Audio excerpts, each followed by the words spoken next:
voice is probably far more recognizable than his face. Hrishikesh Kannan, popularly known as Rishi K, is producer and presenter on the nation's biggest breakfast radio show on 94.3 Radio 1. He is also the national brand head for the Radio 1 network, a multiple RAPA and Promax award-winning radio host, voice artist, and MC. Rishi K has won the War of RJs, a nationwide poll in which radio listeners voted him on top of the heap as the #1 radio presenter in India in 2016.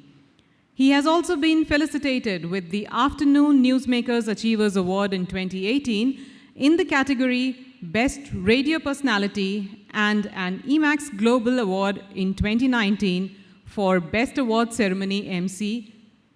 His podcast, The Rishi K Sessions, is one of the most heard podcasts on Amazon Prime, Gaana, Apple Podcasts, and JioSaavn. Wow. Today, as he joins us this afternoon, he will share some insights in a short address, and then he will be in conversation with Sonia Kulkarni of Hunk Golden and Media, and together they will delve deeper into the power of radio.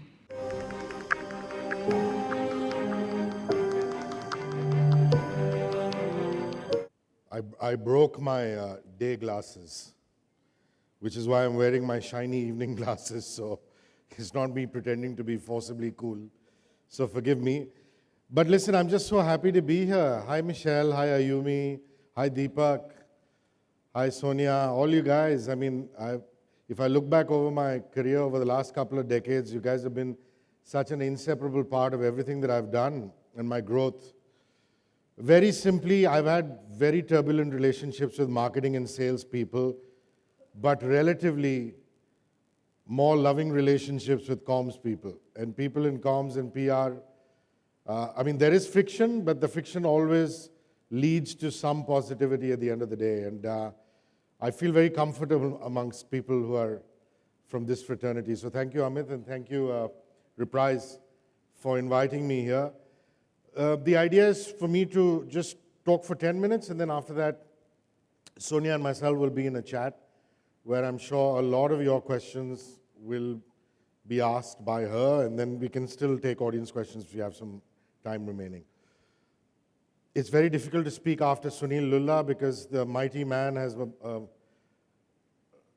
unbeatable combination of wit and wisdom, the two W's. So already there is some pressure, but I think what is very important when I set a premise for a conversation on radio is also how much the medium has changed, in particular over the last decade. We knew it as perhaps the first medium that was launched after print, much before television. And we knew that the radio set itself was invented much before any other electronic gadget. But its growth in India has been a little staggered. I mean, there was a golden age where there was only government radio, where the government used to have one medium wave, one short wave, one FM, and they would broadcast on that. And sometime in the late 90s, that changed. The government said, now you can rent hours from us, from All India Radio.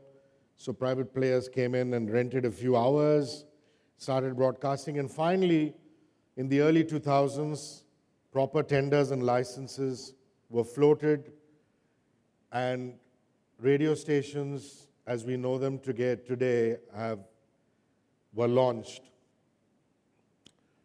There is still miles to go before I sleep or anybody in the radio business sleeps, because there are still issues that we fight for.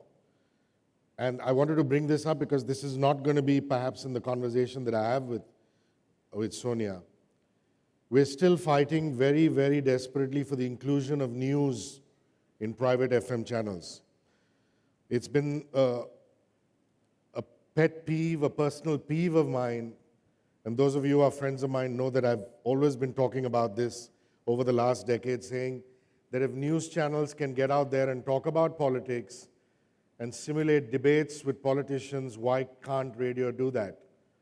if newspapers can talk politics, then why can't radio do that? A lot of you don't even know this, and which is why I take every given opportunity in a public platform to make this even more public, is that the Prasar Bharati, the Ministry of Information and Broadcasting and its arms, do not allow private radio stations to cover news. I mean, Balki asked me the other day, he had invited me for a screening of Gumar, and he's like, man, somebody who's as well-read as you should be doing shows on politics and news. And I said, Balki, did you not know that we're not allowed to do it? He didn't. Because even that dissemination of news is not being allowed to happen. And it's not the BJP government that is to blame, or solely the Congress, because successive regimes have not let that happen. I remember when the Radio Operators Association of India, which is this organization that all the private radio stations are a part of, went to Ambika Soni when she was Minister of Information and Broadcasting in the Congress era. And she said, "Acha, aapko news chahiye, aap humse le lijiye na, Akashvani se." And we said, "Ma'am, that defeats the purpose. We don't want your news. We want to put our reporter outside Mantralaya. We want to put our reporter outside a ballot box in Bihar and Chhattisgarh.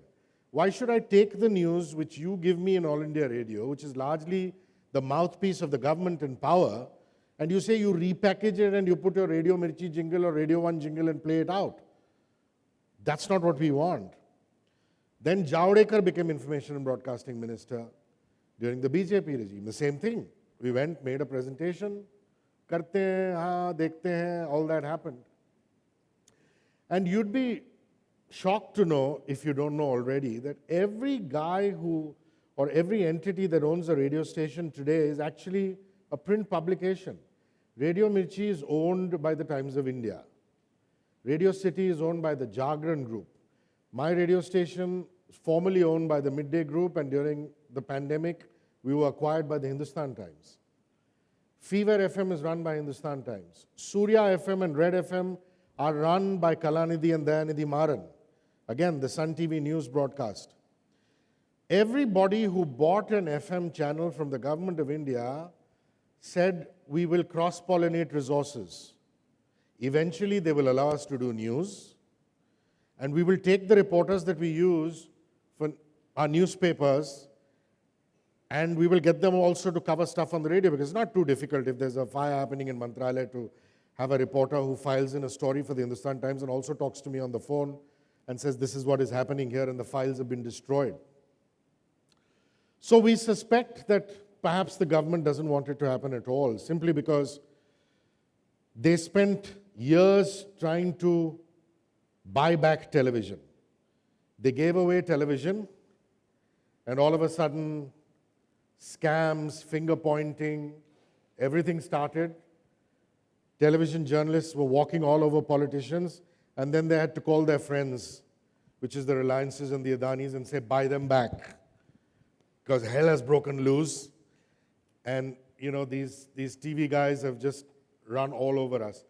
And they know that the day they allow us to do news, all these private FM channels, which is frequency modulation, roughly about 525 to 550 kilometers stereo, will also buy frequencies on medium wave and short wave and go into the villages. And it's so easy, I don't even need a camera. I can walk in with a button mic into Mantralaya and unearth another scam. And that could be on the radio, and that could go to a village in the outskirts of Madurai or rural Chhattisgarh, MP, Bihar, wherever. And more people then who are voting populists might be informed of things that they shouldn't be informed in government terms. So I think they all figured that instead of going through the whole process that we went through with television, let's not give these fellows the opportunity to do news in the first place. So we are told clearly, entertainment news, great. Sports news, great. Finance news, great. But nothing to do. Even if during an election, if I give a vote count saying BJP leading, Congress following, we are sent a legal notice by Prasar Bharati. You do not have a license to cover news. You shall not talk news. So the little bit of news is, a radio presenter will talk about BMC potholes. And we satisfy ourselves by talking about so-called local issues, where again, no politician is named and things like that. So that is a very, very pressing issue, and that change, till that doesn't happen, I will not say that the rebirth of radio in this country has happened. But having said that, I think what we've done is we've adapted really, really, really fast. People ask me this question since the OTT platforms came in, and they're called streaming services for audio, saying, what is mainstream radio going to do? And what is the relevance of mainstream radio in front of the Spotifys and the Ganas and the Savans? To answer that question is a two-pronged approach. One is the biggest supplier of podcasts today are radio stations. So if you open Spotify, or if you open Ghana or Savan, you will see perhaps 500 podcasts from Red FM, 350 from Radio City. Radio 1 and Fever FM have a podcasting arm called Hindustan Times Smartcast. Hundreds of podcasts from them. Because when podcasting or streaming sites launched in this country, they had no library to pick from. Now they've all created libraries. The whole birth of the production house has happened, which television always had. So a Star Plus could turn around to Ekta Kapoor and commission 100 episodes of so-and-so. But when podcasting sites launched in this country, there were no audio production houses. There were far and few in between, except those who worked with agencies to make radio spots. So where did these guys go to? They came to us. They don't anymore because they have robust internal programming and creation facilities. And they also have now regular production houses which have mushroomed all over the country. And of course, sites like Hubhopper and Cuckoo and, people who create this content for them. And radio stations continue to create content for them. But when they started off, our phone lines were buzzing, saying, man, you're sitting on hours and hours and hours of content. All you have to do is take out the songs, take out the ads, put a voice top and tail, and it becomes a spoken word podcast. So we were there. The other question that which is part B of this, saying, will you stay relevant as far as music streaming is concerned, is really, really simple. Look at television today. Indian Idol and Kaun Banega Crorepati and Big Boss are still rating like never before. And yet people are still watching Netflix and Amazon Mini and JioCinema and various OTT platforms. Likewise, with the advent of streaming platforms, radio will always exist. It's a very simple analogy between public transport and private transport, right? You're traveling from ITC Grand Central to Andheri, let's say. You have your own transport. You want to stop at Palladium, buy yourself a dress, then get on again, decide to stop at a Starbucks, have a coffee, get on again, meet a friend on the way, you reach Andheri. If you decide to take public transport, you don't have your own car, you get onto a train, you have predetermined stops. You get onto a bus, you can't tell the bus or the train, hey, stop here, I want to have a coffee and come back. So to me, radio and television will be public transport.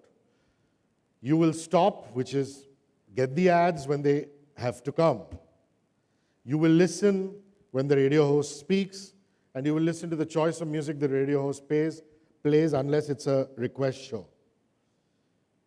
And if you have your own private transport, that's OTT. You stop where you want to. You're a streaming service. You pause. You go where you want to, when you want to, but you both reach the destination. And you both have the same starting point. So therein, and evolved Western markets have shown that. Mainstream television coexists with OTT. Mainstream radio coexists along with streaming services. How radio has evolved further, how we've taken more than baby steps into digital and stuff. I'm sure my conversation with Sonia shall reveal to you.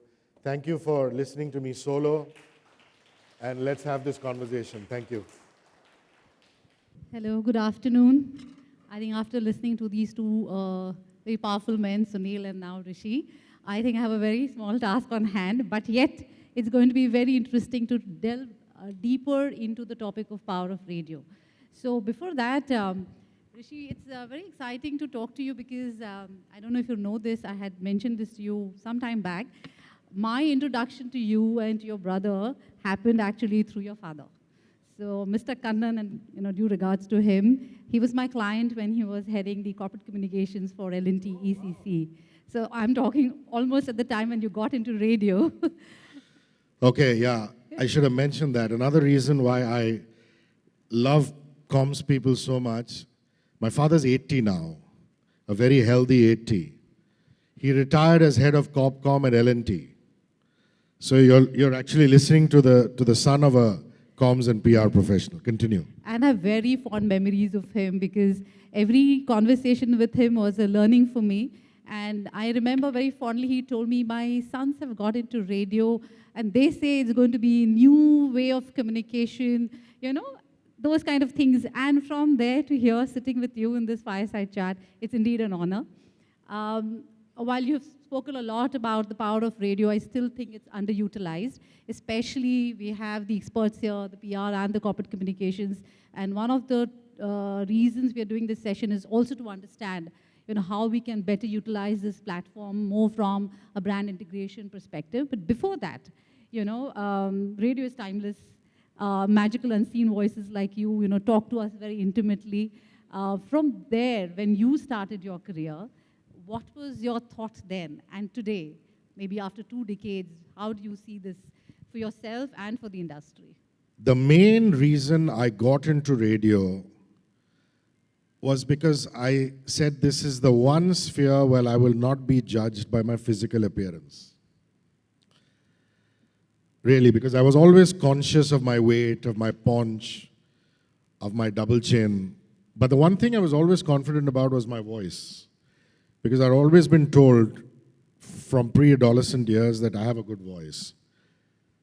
And obviously, when you grow up in the kind of family that I belong to, you're very well read because you're constantly surrounded by books. And I felt that this is one medium where I shall not be judged by the way I look, and there will be a mystery of the voice, and people can conjure up what they think about the way I look.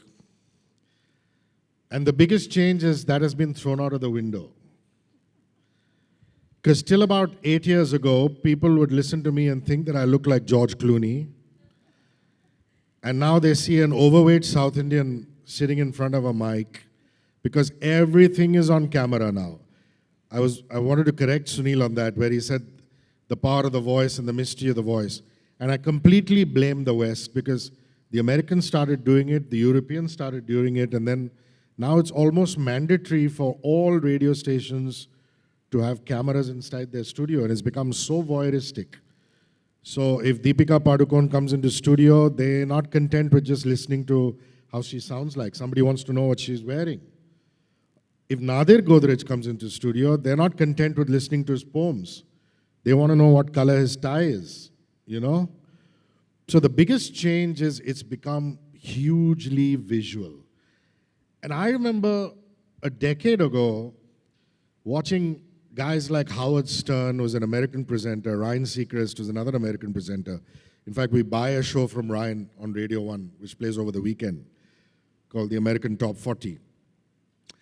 And I was like, man, what are these guys doing? So, like, Howard Stern would be like, oh, Beyonce is supposed to visit me, but she's late by 10 minutes. Let's find out where she is.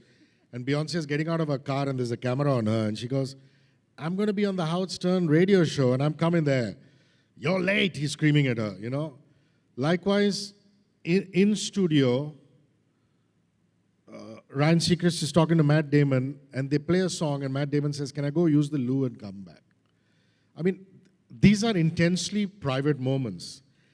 And I'm like, the least you can do is switch off the camera when you're not going on air, and allow the celebrity the privacy of saying, can I go visit the washroom and come back?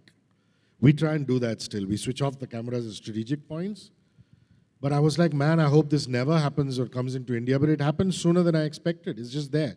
And very honestly, you either adapt or you die. And I've reached a point when I just don't care. I don't care if my paunch is visible or my double chin is visible or how I'm looking on a given day. I'm just concentrating on trying to reach out to people I talk to, trying to make their lives a little better through information or through entertainment, and just be grateful for the job that I have. So even though it has changed, it has also caused me to change. And I'm not conscious at all. I think that's a great way to put it.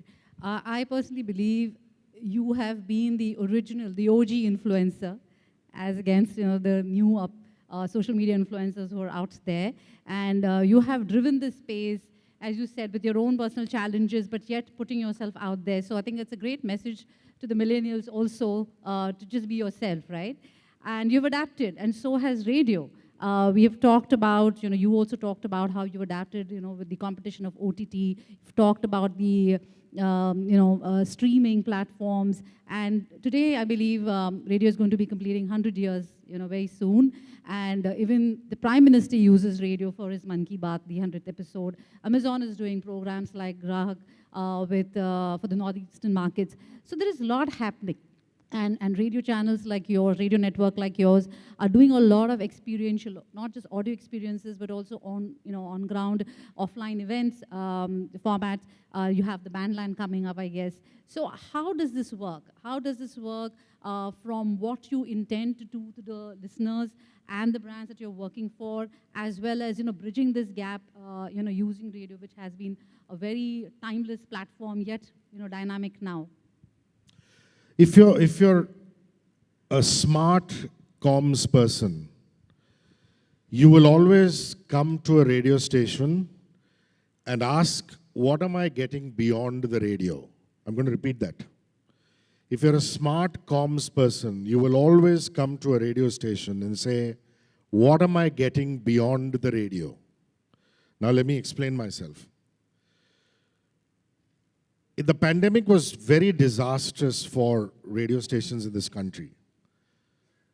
Like it or not, in urban cities, in urban India, most people don't even have radio sets at home. And radio had largely become a driving medium. So you drove from work to home, vice versa, or when you were traveling in the car, you were listening to the radio. And in the pandemic, people stopped driving. There were no cars on the road. And obviously, because if listenership plummets, and RAM ratings and IMRB's research shows that people are not listening as robustly as they used to, then advertisers suddenly pull back the reins. In any case, in the pandemic, everybody had to cut spending. What did radio stations do? Well, the dull ones turned around and said, let me wait for things to come back. But the smart ones, and I like to believe that we were one of them, said, what is it that we can do in this time that we have to build our digital presence?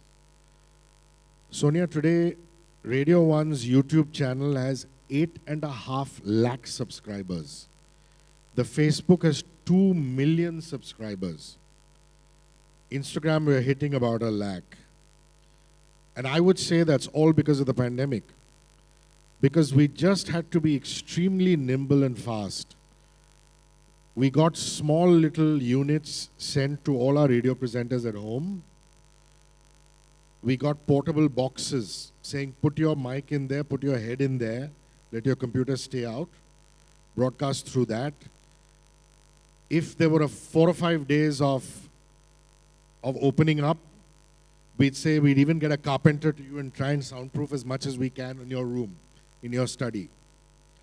At least put some thermocol on the walls and make it as soundproof as possible. Get your celebrities on Zoom or on FaceTime or on Microsoft Teams. Switch on cameras. Because that's the only way we could reach people sitting at home in a pandemic. And all these numbers that have exploded is because of that. So every radio presenter, at least in the Radio 1 network, was switching on his camera. He was broadcasting live on YouTube or taking his Zoom feed and putting it out, speaking to celebrities, speaking to sanitation and healthcare workers, speaking to doctors, speaking to whoever might be relevant in that phase of time, but doing a video broadcast and still saying, you want to catch us on the radio? We're still available on 94.3, but this is us. So what happened when things got back to normal? Obviously, unless you have a death wish, you're not going to listen to watch YouTube while driving. People who were driving got back to listening to audio. People who we had hooked on during the pandemic, who said, wow, I mean, they're a radio station, but they're putting out some interesting visuals. And had started following us on Instagram and on YouTube. We're getting daily Insta lives, YouTube videos of what was happening in our studios. Now, this, and then of course, like I told you, streaming services came out, radio stations became even more nimble. We'd get calls saying, you're sitting on 500 interviews, can you give them to us with edits? Can we do a series of celebrity interviews? Can we do a series with corporates? Can we do a series with sports people? And we'd supply content to the Savans and the Ganas and the Spotifys of the world. When things came back to normal, we now had multiple offerings to offer comms, sales, and marketing people. So let's say Michelle from Godrej came to me and said, I want to talk about the mangroves. I'll say, okay, it's a social impact story, I will not charge you. So that's another way of trying to get your story across. If it's social impact, people normally do not charge unless they're excessively greedy. But if you see social impact, you will take that story. But suppose she comes to me and says, I've got a brand speak thing. I just want to promote this new mosquito coil that I've built.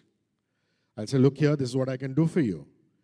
I can do a 1-hour radio show where I speak to the head of your brand, where we talk about the mosquito coil. We take snippets of that radio interview and we make promos, because if you miss that 1-hour interview and you miss the repeat broadcast, what happens? You have to keep it relevant. So let's say for a period of 10 days or 15 days or 20 days, we play promos from that interview, cut it with a top and tail saying, buy now at Amazon or Godrej.com. We will also, on HT Smartcast, which again goes to Spotify and Savan, Ghana, Apple Podcasts, give you a podcast of that particular interview. We will give you a YouTube video with Radio 1's logo on one end and Godrej's logo on the other end. We will give you an Insta live session and cut maybe a reel or two from that. And on top of that, if you want plain vanilla radio spots. You see, a lot of people turn around now and say, oh my God, there's nothing in plain vanilla radio spots. What do you get by playing Super Inke Chamkar Zyada Safed, Kisi bhi अन्य detergent टिक्या से ज़्यादा सफेद? I agree. The trick is to get into mainstream programming. The trick is to get into editorial, whether paid or unpaid. But radio spots are a good reminder, a good call to action. Tickets at Book My Show. Call 666 to book this. So you want me to make you radio spots? We'll also do that for you. And hey, how about you and us partnering on an on-ground event where Radio 1 comes on as a partner? Let's go to the ITC Grand Central. Let's invite speakers. We moderate these conversations. That is, of course, if it's a product. If it's entertainment driven, then you have something like Bandlands or Lollapalooza or whatever it is where you know. So the idea now is pure radio is not enough. Also because with the slump in revenue in the pandemic, people are still playing catch up. And a lot of boards of radio stations are asking hard questions. They're asking us to diversify. And one of my big roles when I moved from being just a radio presenter to national brand head of Radio 1 of the network is to find more revenue streams, which is why you see events, podcasts, YouTube, whole vista of things that we're trying to do. And that really is the future. And that really is what every comms person needs to start asking radio stations. In fact, that leads me to my another question is, radio should be seen as a potent force for communication, content, and community, and of course, corporate communications.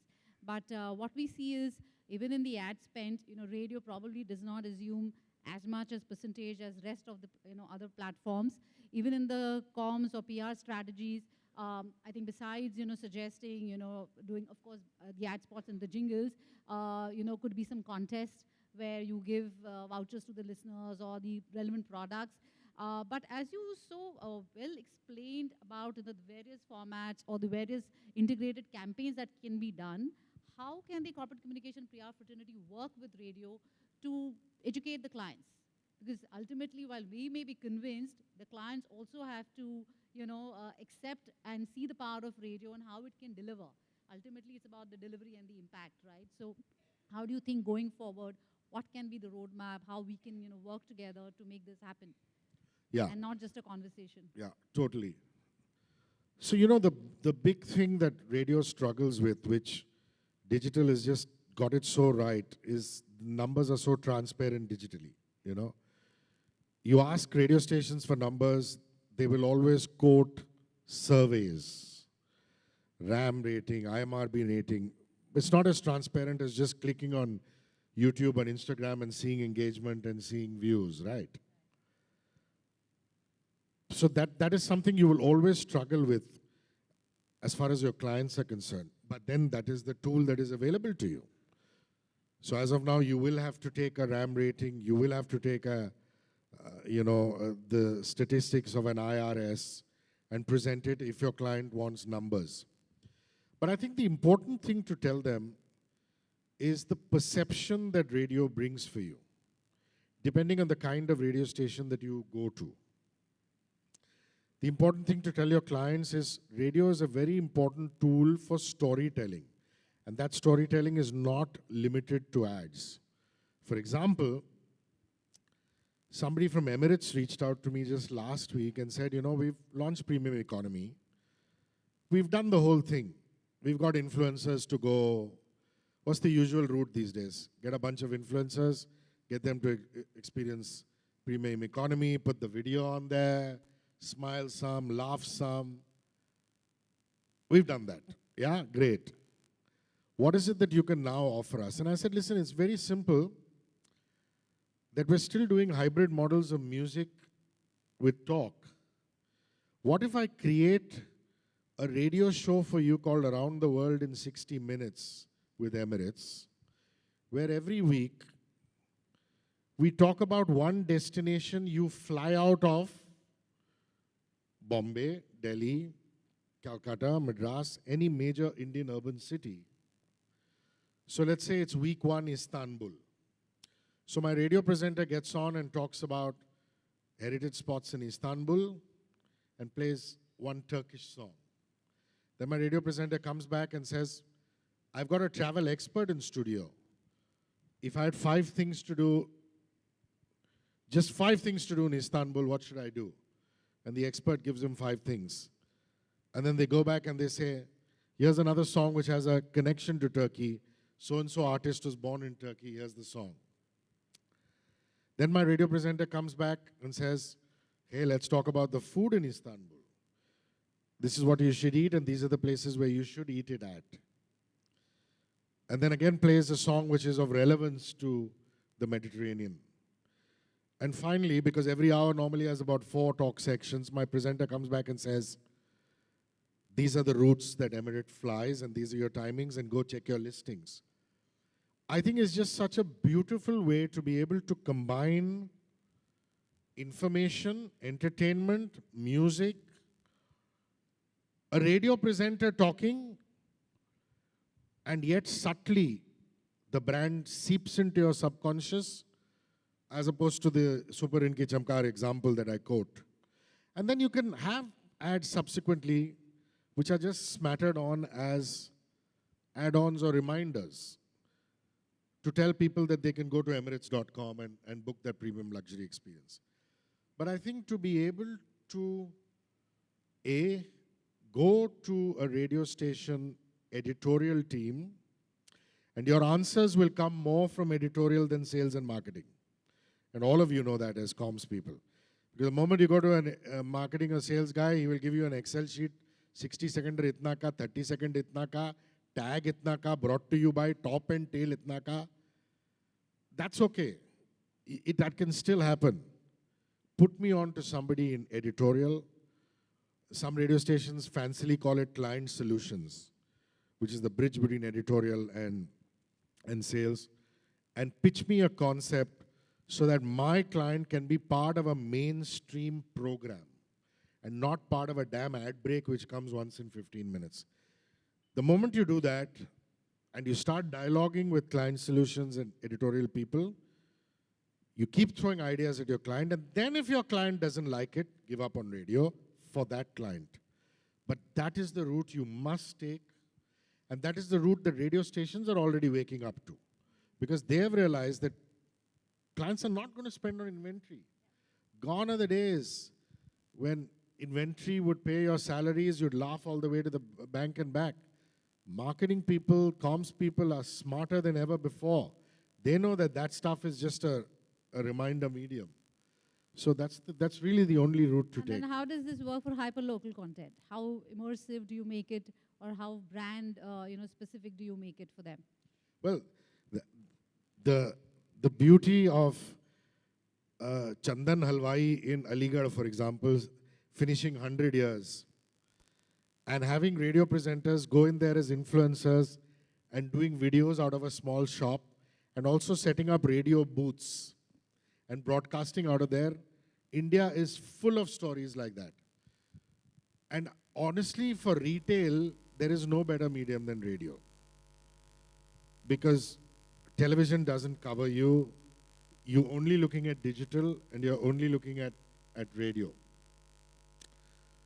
So I think for hyperlocal content, again, you see, the thing also one must realize, because of this whole pandemic syndrome, is that radio presenters have also become influencers. And somebody like Sunil the other day, who obviously always viewed me as a voice, was discussing a travel show with me and said, okay, fine, what if we hire Shanaz Treasurywala, who's an influencer,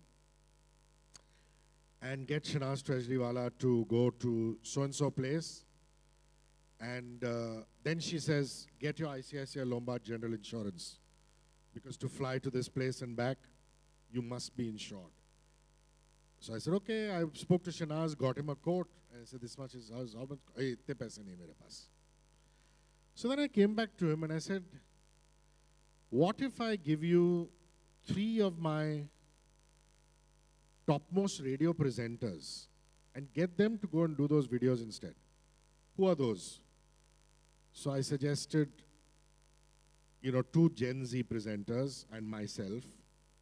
They said, okay, how many followers do I have? So I opened my Insta, and I have over 3 lakh. I opened my Twitter, I'm close to a couple of lakhs. The Gen Z kids opened theirs. They were in the healthy 50,000s. And we turned around and we said, radio presenters these days are influencers in their own rights. So as comms people, another secret. When you approach a radio station and you say, do video for me, tell the radio station that I not only want it on your handles, I want it on your radio presenters' handles. I repeat, it's not enough for me to have it on Red FM's handle, it should also go on Malishka's handle. It's not enough for me to have it only on Radio 1's handle, it's important for me to go on Hrishikesh's handle. How that happens is your business, boss. You work it out. Mere ko mangta hai. And if they're serious about your business, they will do it. Because internally in radio stations, that's a conversation we have, right? Because suddenly we go to the radio stations following, And we go, oh, Mirchi has 80,000 followers, but Jitu Raj ke paas to 1.5 lakh follower hai. So what stops somebody going directly to the presenter? So stations are offering that solutions. And if they don't, you make it a point that that gets offered as a solution. So use not only the radio station, use the performers at the radio station as your influencers. And if you have a little bit more of a budget, turn around and say, yeah, I'm getting my CEO interviewed in the morning show, or I'm launching in the morning show, but get your afternoon and evening job also to talk about it. Na? Ye lo thoda aur paisa. Get them also to do it. So that through the day, there is a conversation. You know what I mean? And these are all real stories. They're work in progress as well as successful stories. So coming to the next question, in the era of on-demand content, where do you see the art of storytelling on the radio medium going? Is it fading? Is it improving? Is it stagnant? You know, how do you, and every morning when you wake up to do your breakfast show, what is it that motivates you? Is it something that you go impromptu, or you have a planned, plan for the particular show? How does it work for you? No, everything is planned, except something that happens at that moment. For example, if India wins a game in Australian Standard Time, and it happens at 9:30 in the morning, that is immediate. You know what I mean? If a riot breaks out or a fire breaks out somewhere, you've got to report that. But other than that, every hour is planned. You know which hour you're going to do sport, which hour you're going to do finance, which hour you're going to do entertainment, which hour you're going to do business. So we're pretty planned as far as that is concerned. Now, you asked me about the power of storytelling. So what radio does largely, guys, is a hybrid model. Now people say podcasting. What is podcasting? Podcasting is just a glorified way of saying radio show on the internet. The difference being that that radio show on the internet is largely only spoken word. Whereas what we do is we do a hybrid. We speak for about 5 minutes, play a song. Speak for about 5 minutes, play a song. But the option for us to do plain spoken word is also there. Classic example.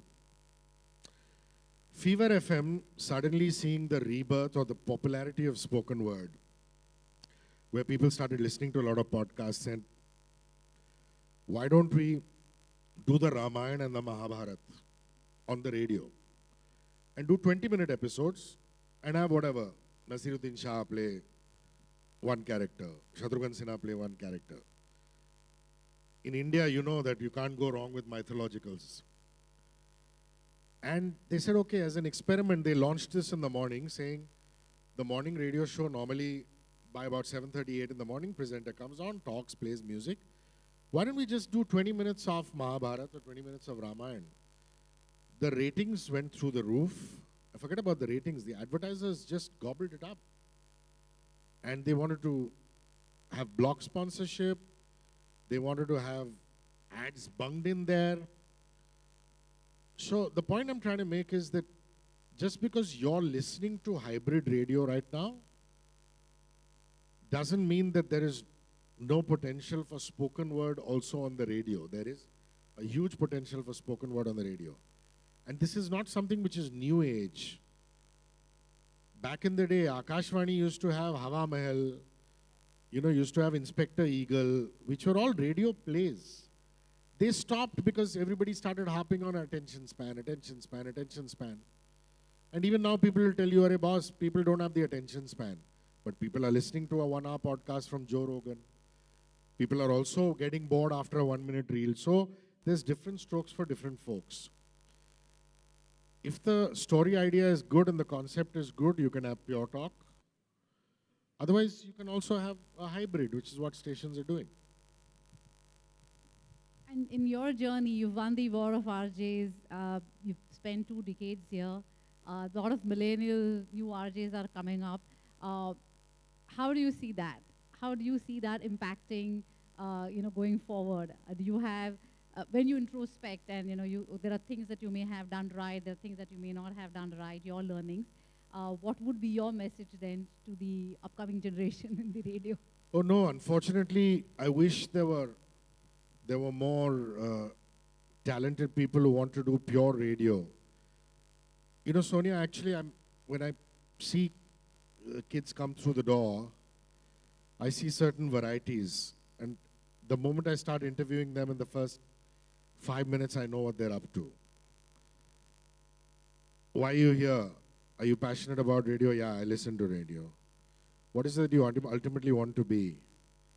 I want to be a YouTuber. Then why are you doing this? To get some experience. Then there's the other braid. I want to be a news channel anchor. Then why are you doing this? Experience. So as opposed to a lot of us in the 90s generation who joined just because we wanted to do radio for the sake of radio, 90% of kids who are walking through the door, even if they come through communication institutes like Sophia's and Xavier's, are saying we're using radio as a stepping stone to do something else. And I say, look here, there's no problem in that. As long as you give me 100% in your time, which is here. So now I've used the other route. I say, you know something? If you really want to be an influencer and a YouTuber, come and start creating content on my YouTube and my digital assets. And if you're indeed interested in radio, I'll start you off by giving you a weekend radio show. So now I'm very proud of this. Our radio presenters on air are older people. So if you listen to Erica, Annie, myself, we're the same people who've been on air for the last decade. But suddenly you open our digital feed and you see Mehul and Bharat and Pallavi, all these young 20-somethings making reels who are our content creators. So I'm actually hiring people for radio, putting them on the radio. I'm hiring people for digital, just putting them on digital. And saying, if you're also interested in radio, let's see if you have the talent, giving them weekend shows. So I hired a girl to do K-pop videos because Korean pop just went through the roof, Zoe. And Zoe said, yeah, maybe it's time to do a radio show. So I started K-pop diaries with Zoe on the weekends. I hired a boy called Karthik who loves anime. Japanese anime has gone through the roof. And he started making Japanese anime videos for me on digital, on Instagram and YouTube. Now I've given him a weekend show. So I'm very clear that, there are horses for courses. Doesn't mean that you don't see us on digital. You will see us on digital. But the proof of the pudding is there for you to see. If you look at the last 10 years, radio prime time is supposed to be morning. Yeah? Which is why all the most experienced and the best is a very, very relative term, but let's say experienced presenters are always pushed in the morning. Because you lose to television and OTT prime time in the evening.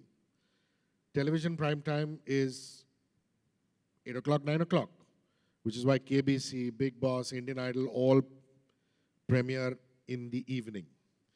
Radio prime time is in the morning. Because you might leave work at 5 in the evening, I might leave at 6, Amit might leave at 7. Because in India, we're slave drivers. We don't care what time you leave work.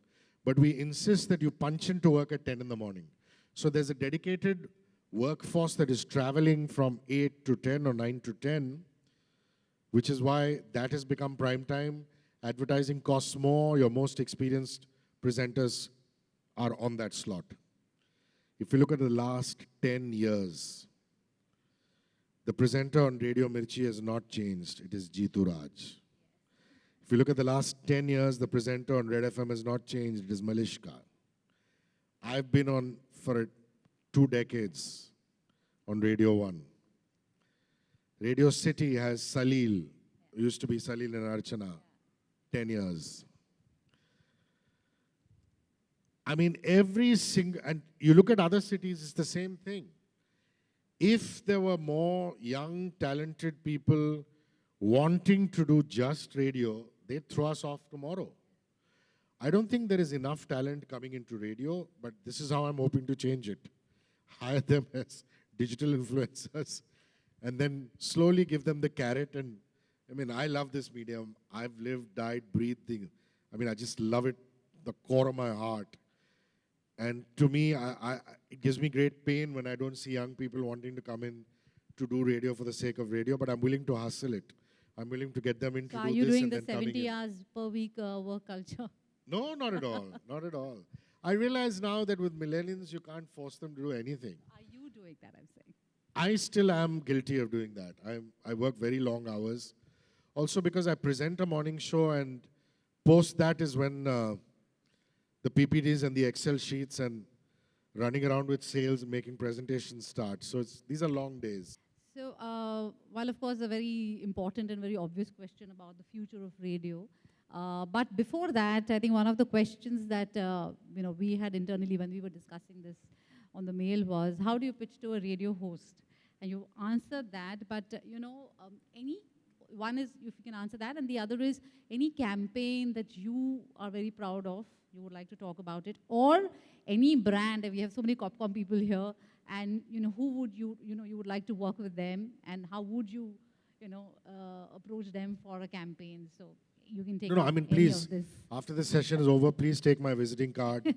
Even if I don't pick up because I'm surrounded by microphones all the time, I will always look at your WhatsApp, and by the end of the day or the next day or in the immediate hour, if I'm free, I will react. I'm extremely proud of many campaigns we've done. Some of them paid, some of them unpaid, some of them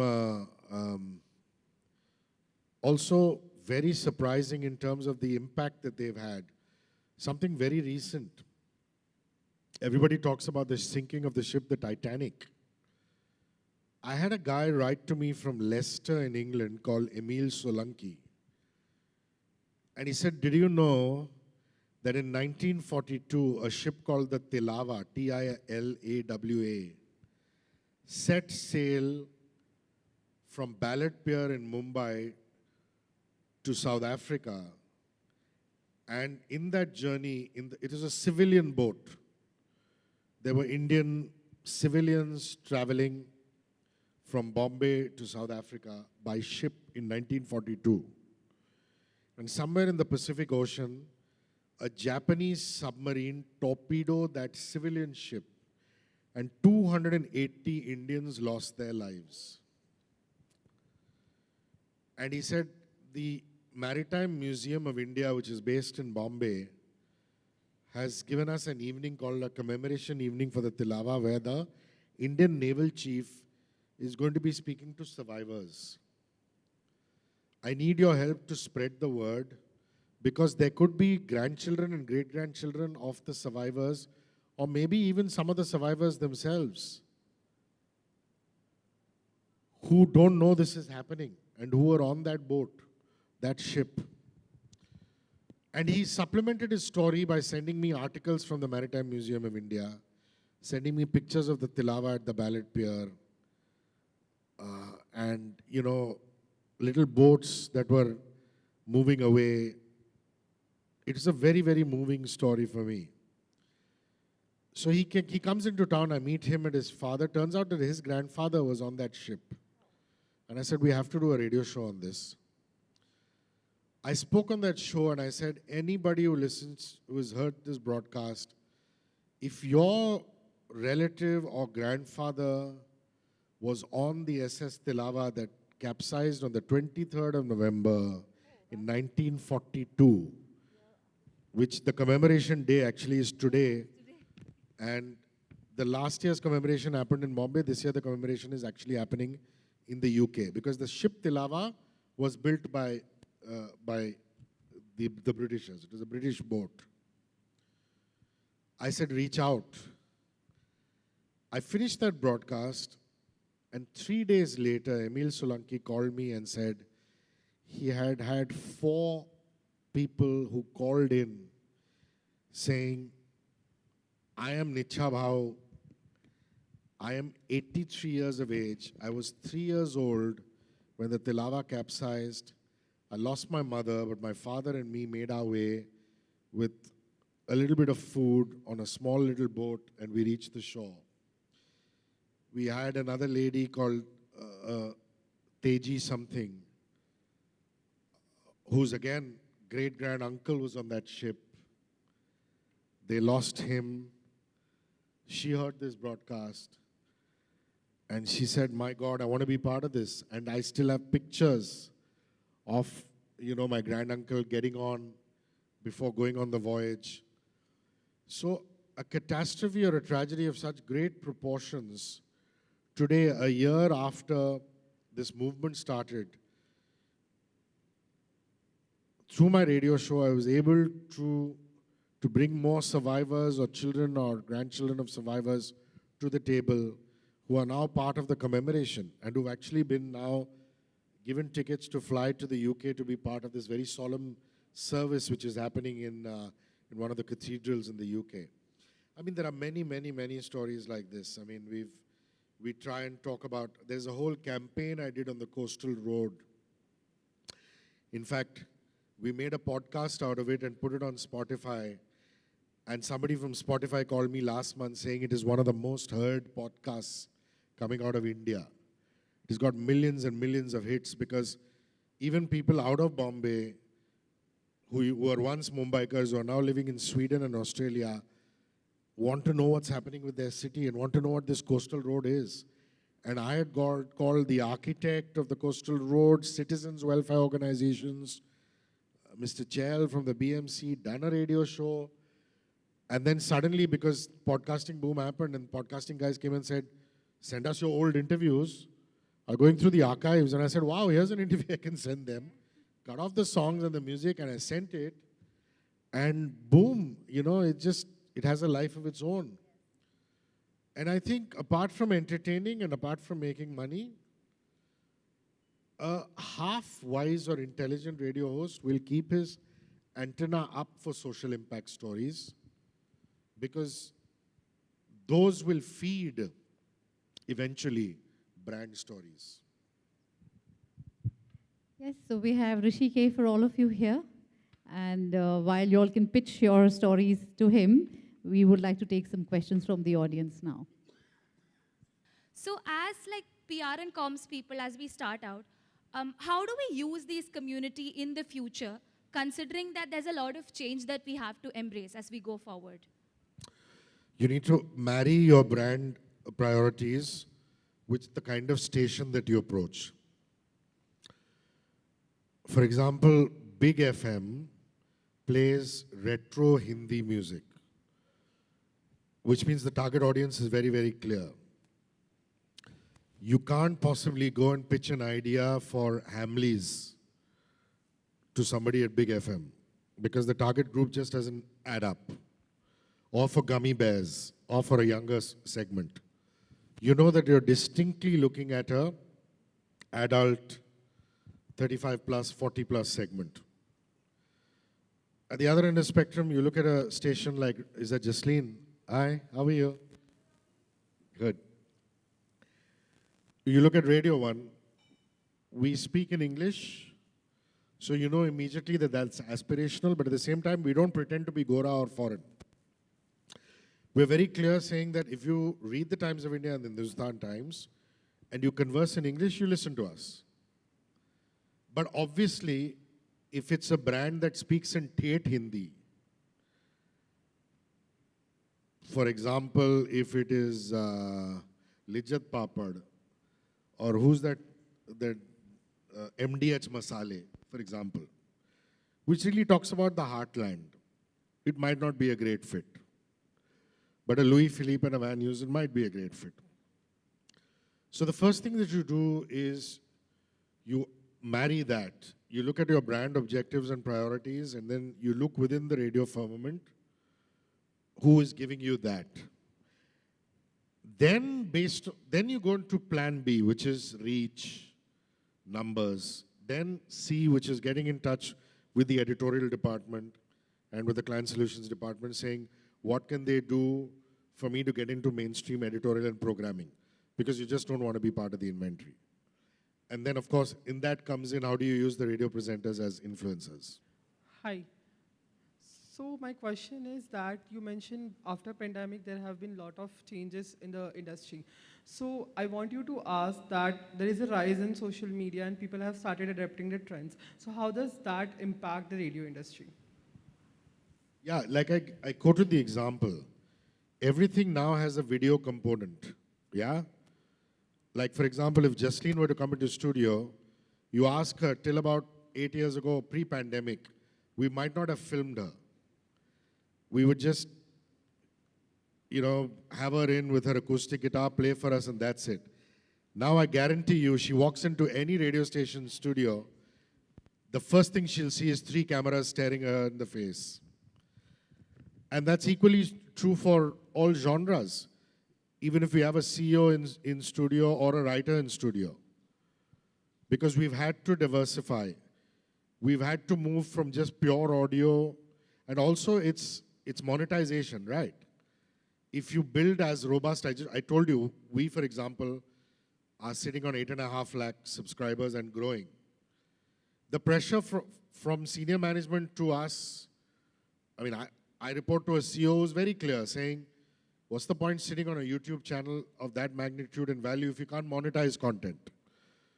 So you put content on that and you monetize it, not just by what YouTube pays you, which now is very, very skeptical because of the algorithm change, but even if you want to get a sponsor, get a logo put on it. So yeah, it's a very, very essential part of and all of us are very aware, sometimes too aware. I feel lots of radio stations are forgetting their prime passion for audio and concentrating more on video, but to me, it's got to be 50-50 now, because that's the market we're at. I think the time is up, so any further questions you can take with him offline. Thank you, Amit, for the session, inviting me here, and thank you, Rishi. I had a pleasure chatting up Thank you, with you. you're so fantastic. You asked all the right questions. Thank you. Thank you, guys. Cheers.